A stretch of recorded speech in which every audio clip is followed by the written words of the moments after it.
Hello, Oliver James here. Welcome back to another video, and this is my Wrestlemania review, Wrestlemania 36 Night 2 review. And I know it's Tuesday now when I'm recording this, and it was nearly 2 days ago. But I watched Raw as well, and I've just been watching other wrestling videos and reviews, and what people have had to say about the matches, so I could make my review a bit better as well, and put it more in depth on my opinions on the matches and the wins, and maybe what the plans could be going forward. So anyway, without any further ado, before I get into the video, you can give the video a like, and you can also subscribe to the channel. You can comment in the comment section below, where I will reply to people from out of nowhere. I like that one. So the first match of the night was obviously on the kickoff show, where it was Natalya against Liv Morgan.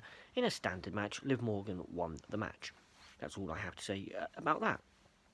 The opening show of the match, no one thought was going to be probably the show stealer, apart from the Firefly Funhouse. But that is later. This was Rhea Ripley defending her NXT Women's Championship against the Queen, Charlotte Flair, the winner of the 2020 Royal Rumble. What a match it was. It was a 20-minute of just masterclass. It was a cracking match. Charlotte Flair doing a dive onto it was meant to be the back of Rhea Ripley's knee or leg, but it was to the side, and it made it look even more brutal, how her leg nearly buckled. But then there was a drop kick later on from Rhea, which absolutely got Charlotte square in the face.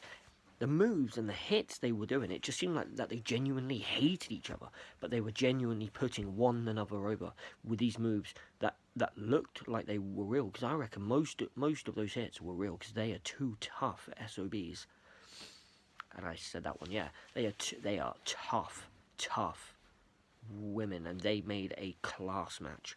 And Charlotte Flair came out with a victory. She is the new NXT Women's Champion. It doesn't harm Rhea Ripley at all, but I just think it might be this feel-good story again, where Rhea might actually stay in NXT, and I reckon that she will then have to overcome everyone again to get that revenge against Charlotte Flair, maybe at SummerSlam, or maybe Royal Rumble, or even maybe next year's WrestleMania. You never know. Then the next match of the night, was Otis against Dolph Ziggler in a good match. It was not bad. It was not like the worst match I've ever seen, but it wasn't obviously the greatest match I'd ever seen. Otis against Dolph, it was alright. Dolph accompanied to the ring by Sonya Deville. Otis came out on his own after Tucker was obviously taken out 2 nights before on Friday Night SmackDown by Dolph, and obviously, yeah, the finish was looking like Dolph Ziggler was going to win, because Sonya Deville jumped up on the side, and Dolph low blowed Otis, and he was going for the win. And then Mandy Rose's music hit. She came out, boom, slapped Sonya Deville, started punching her, came round to the ring as the referee was distracted. She low blowed Dolph Ziggler. Otis hit her the caterpillar for the win, and then also he picked up Mandy Rose in his arms, and they kissed. So he got the win, and he got the woman as well. Fantastic payoff to a good rivalry. Is that it over? I don't know. It might be, or it might continue. I don't know as of yet. But if that is it over, then that's a fantastic payoff. If not, then I reckon we might see a mixed tag match, because I reckon Tucker might still be injured for potentially a while. So I reckon we might see Otis and Mandy Rose teaming up against Sonya Deville and Dolph Ziggler. The next match, I'll go with Aleister Black against Bobby Lashley. It was literally Bobby Lashley brutalizing Aleister Black. He went to go for, I think, the Dominator. Lana said, no, go for the spear. He put down Black, winked at her, went for the spear, bang, into a black mass, 1, 2, 3, Aleister Black won. Tension building between Lana and Bobby Lashley after that. And obviously on Raw last night, he had an interview and he was annoyed, and he said, well, blah, blah, blah, maybe I need a new wife. And then Lana came in, said to Charlie Caruso, what did you say or do to my husband? So there could be tension in that storyline. That's why I think it should have been Rusev against Bobby Lashley, because then if that had done that, then Rusev had won. Maybe he then may have thought, maybe she said that because she still loves Rusev, blah blah blah. You know, that would have been the better story. But anyway, it was an average match, which Aleister Black rightfully won. The next match I'll go with was the Raw Tag Team Championships. The Street Profits defending against Angel Garza and Austin Theory, accompanied to the ring by Selena Vega. The Street Profits retained in a alright, high-flying, fast-paced match. Then after the match, Austin Theory, Angel Garza, and Zelina Vega were they were attacking Montez Ford, and then out came his real-life wife, the EST of the WWE, the EST of the rest of NXT and of the WWE, Bianca Belair. She beat down Zelina Vega to save Montez Ford.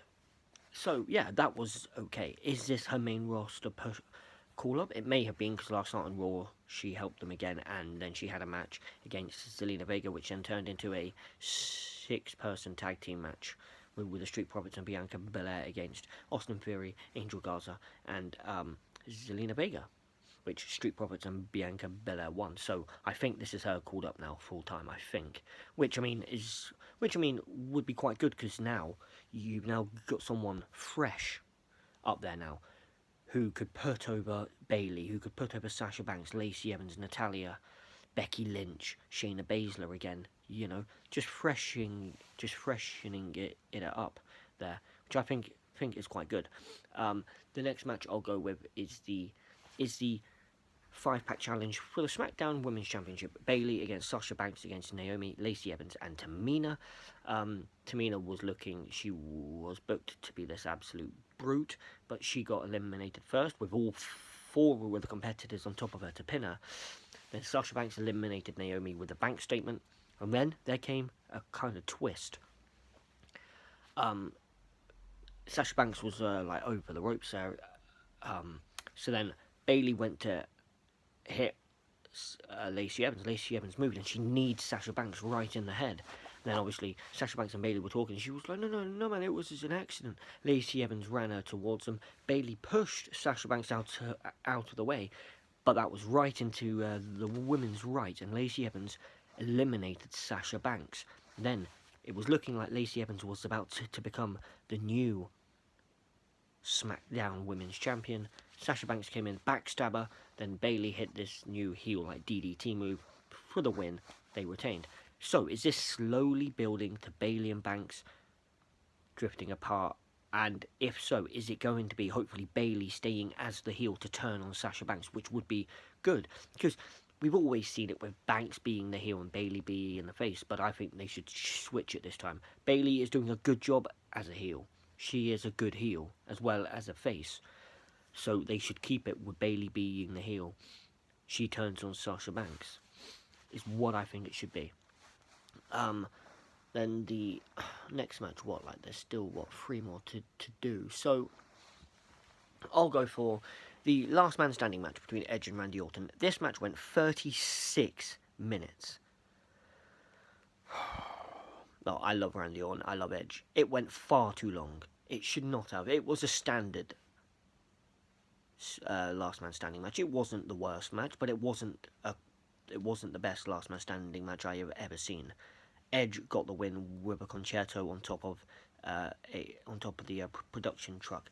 But you're literally just showing for half an hour how many times 2 wrestlers can be chucked into something, all the equipment they can use just to beat each other up, and also how many times can the referee count to 9 count in 36 minutes. Literally probably about 15-20 times.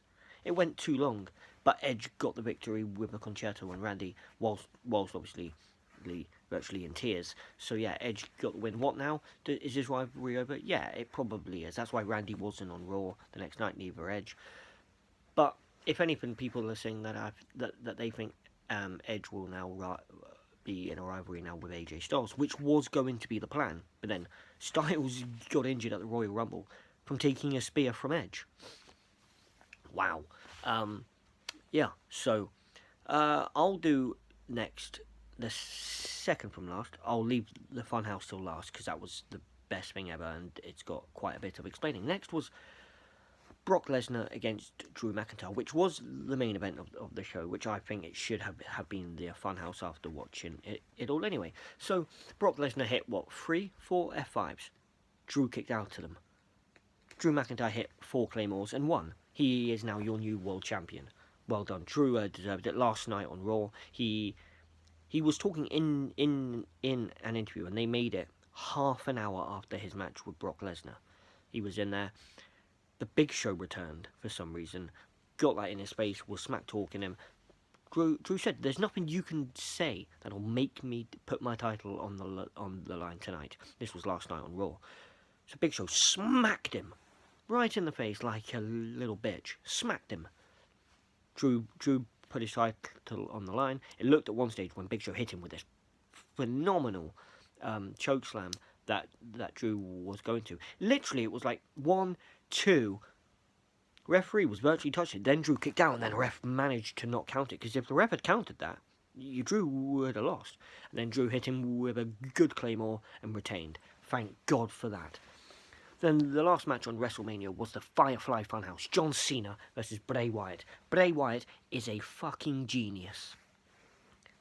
He got like full control of this, him and John Cena. I can't say John as much, but I mean, you've got to give props to John Cena for doing this, for partaking in this match, for going back through all of his characters, and to literally to put over the Fiend like that. You've got to give John Cena absolute credit, and because him and Bray Wyatt are so good, like actors and in the ring, it worked phenomenal. It was like, you know, Bray Wyatt pretending to be Kurt Angle on John Cena's debut. John Cena coming out in that ring stuff now with his hair, looking more ripped than when he first joined in 2003. You know, he's like ruthless aggression, trying to punch like Bray, and kept on and missing like 3-4 times.